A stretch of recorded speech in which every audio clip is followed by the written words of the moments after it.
धृतराष्ट्र जब संजय से पूछते हैं कि हमारे और पांडुपुत्रों ने क्या किया, तो धृतराष्ट्र को संजय प्रत्युत्तर देते हुए कहते हैं कि दृष्टवा, अपनी दिव्य दृष्टि से, जो जो भगवान वेदव्यास के द्वारा प्राप्त संजय के को दिव्य दृष्टि मिली थी, उस दिव्य दृष्टि के माध्यम से संजय ये देख सकते थे कि युद्ध भूमि में क्या हो रहा है। अब आप विचार करें, कितनी आश्चर्य की बात है कि उस जमाने में, उस कालखंड में ऐसी ऐसी वैज्ञानिकता थी हम लोगों के पास कि कौन सी घटना, आज हम सैटेलाइट इत्यादि के माध्यम से घटनाओं को देख सकते हैं, लेकिन जो लोग ये कहते हैं कि हमारे पूर्वज वैज्ञानिक नहीं थे, उन्हें भगवत गीता पढ़नी चाहिए। यहाँ प्रारंभ ही विज्ञान से हो रहा है।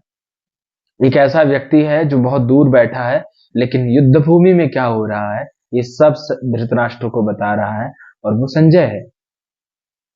तो संजय कहता है, दृष्टवा तो पांडवानेकम योधम दुर्योधनस्तदा आचार्यमुपसंगम्य राजा वचनम अब्रवीत।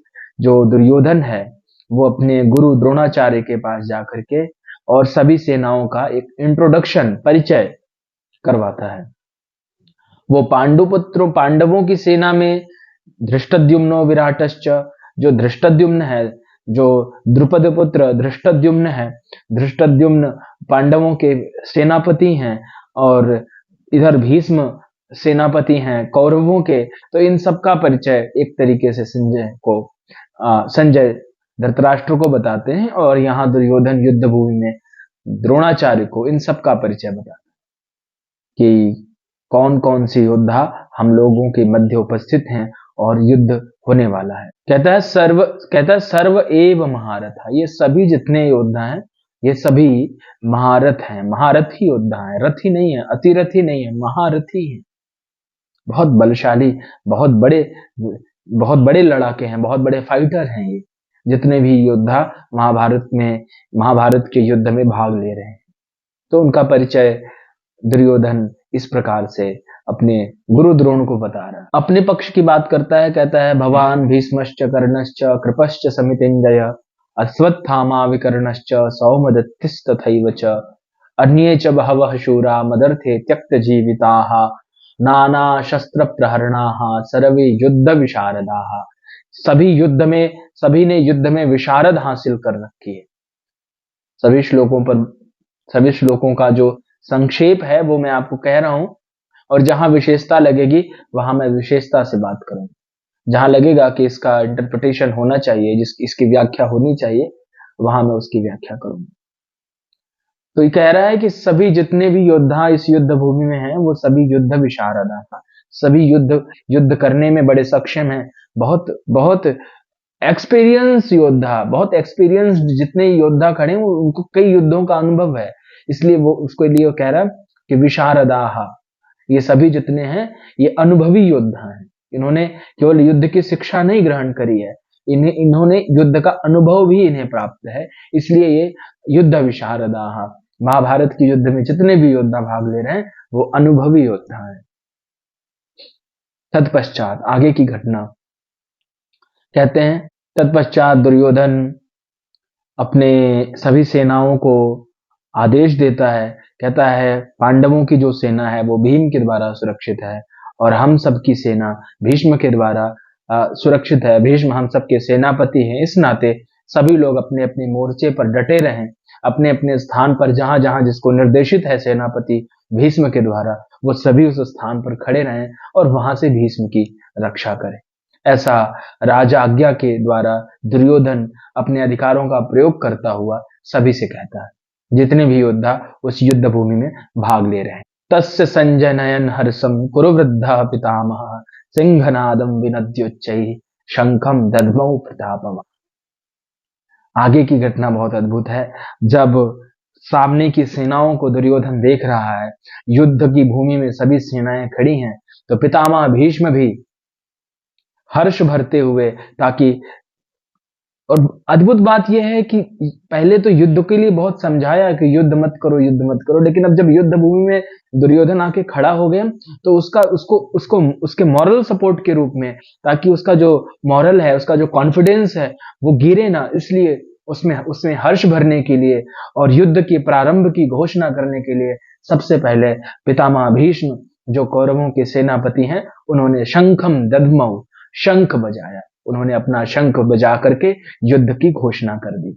ततः श्वेतैर्हयैर्युक्ते महति स्यन्दने स्थितौ माधवः पाण्डवश्चैव दिव्यौ शंखौ प्रदध्मतुः पाञ्चजन्यं हृषीकेशो देवदत्तं धनञ्जयः पाञ्चजन्यं हृषीकेशो देवदत्तं धनञ्जयः पौण्ड्रं दध्मौ महाशंखम भीमकर्मा वृकोदरः। कहते हैं कि अद्भुत घटना यह है कि सबसे पहले जब कौरवों के पक्ष से पितामह भीष्म ने शंखनाद किया, तो यहां पर पांडवों के पक्ष से सबसे पहले मालूम है किसने शंख बजाया?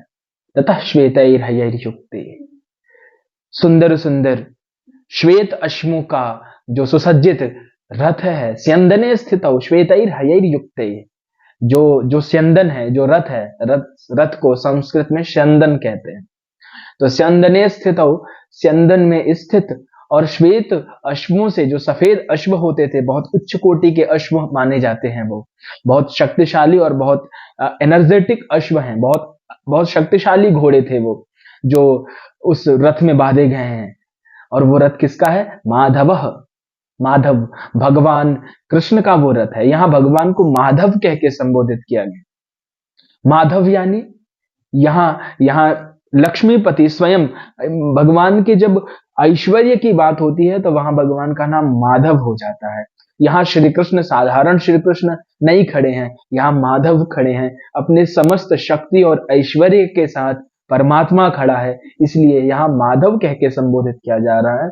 कहते हैं माधव माया धव, माया का जो पति है, जिस जो जो जो जो, जो लक्ष्मी, माँ मतलब लक्ष्मी, माँ मतलब माया, और माया का जो पति है, लक्ष्मी का जो पति है, मायापति लक्ष्मीपति, संपूर्ण संसार को अपनी विष्णुर माया भगवती यया सम्मोहितम जगत, संपूर्ण ब्रह्मांड को अपनी माया से सम्मोहित करने वाले भगवान माधव ने दिव्यौ शंखौ प्रदध्मतुः, दिव्य शंख बजाया। अब यहां एक बहुत विचारणीय बात यह है कि भगवान ने अपना शंख क्यों बजाया?